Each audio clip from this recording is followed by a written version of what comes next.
भारत चीन के संबंधों में हाल ही में एक नई पहल सामने आई है।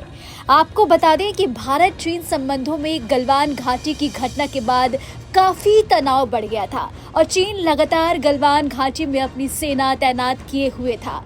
लेकिन हाल ही में ये तनाव धीरे धीरे कम होता दिख रहा है।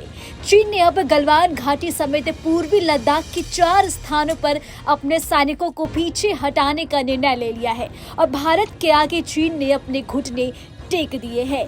चीन के विदेश मंत्रालय ने 13 सितंबर को इस बात की पुष्टि की है कि सैनिकों की वापसी की प्रक्रिया शुरू हो चुकी है। 4 साल तक गलवान घाटी में अपनी स्थिरता बनाए रखने के बाद चीन ने अब वहां से अपने सैनिकों को वापस बुलाने का कदम उठाया है।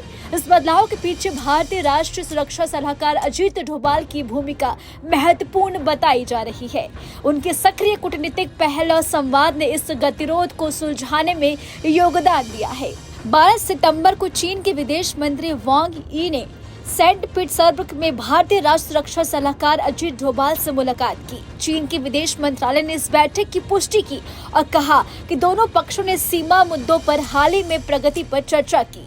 विदेश मंत्रालय के अनुसार इस मुलाकात में वांग यी और अजीत डोभाल ने दोनों देशों के नेताओं द्वारा की गई सहमतियों को लागू करने व आपसी समझ और विश्वास को बढ़ाने और द्विपक्षीय संबंधों में सुधार के लिए अनुकूल परिस्थितियां तैयार करने और निरंतर संवाद बनाए रखने पर सहमति जताई।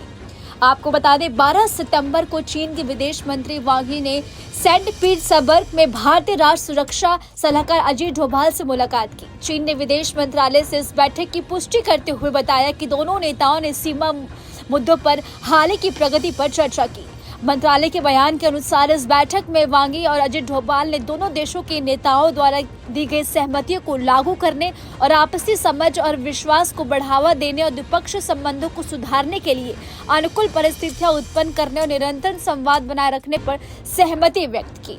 अब सवाल उठता है कि आखिर चीन ने अपने सैनिकों को पीछे हटाने का निर्णय क्यों लिया। चलिए आपको इसके पीछे की भी वजह बता देते हैं। इसके पीछे का कारण चीन की कम्युनिस्ट पार्टी के केंद्रीय समिति के राजनीतिक ब्यूरो के सदस्य वांग यी द्वारा दी गई टिप्पणियों में स्पष्ट होता है। सरकारी न्यूज एजेंसी शिन्हुआ के अनुसार वांग यी ने बताया कि वैश्विक अशांति के संदर्भ में चीन और भारत जैसे प्राचीन पूर्वी सभ्यताओं और उभरते विकासशील देशों को स्वतंत्रता और स्वायत्तता बनाए रखते हुए एकता और सहयोग की दिशा में आगे बढ़ना चाहिए। वांग ने कहा कि दोनों देशों को एक दूसरे को नुकसान पहुंचाने से बचना चाहिए और व्यवहारिक दृष्टिकोण अपनाकर अपने मतभेदों को सुलझाना चाहिए।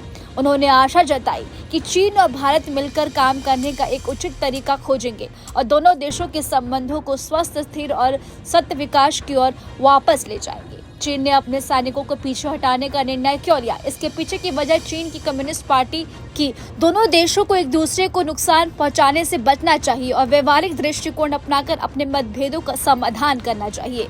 उन्होंने आशा जताई कि चीन और भारत मिलकर एक उपयुक्त समाधान खोजेंगे और दोनों देशों के संबंधों में स्वस्थ, स्थिर और सतत विकास की दिशा में ले जाएंगे। फिलहाल इस खबर में अभी के लिए इतना ही। आपको हमारा वीडियो कैसा लगा हमें कमेंट करके आप जरूर बताएं और हमारे चैनल को सब्सक्राइब करना बिल्कुल भी ना भूलें। न्यूज नेशन अब व्हाट्सएप पर खबरों के ताजा अपडेट के लिए न्यूज नेशन के इस QR कोड को स्कैन करें।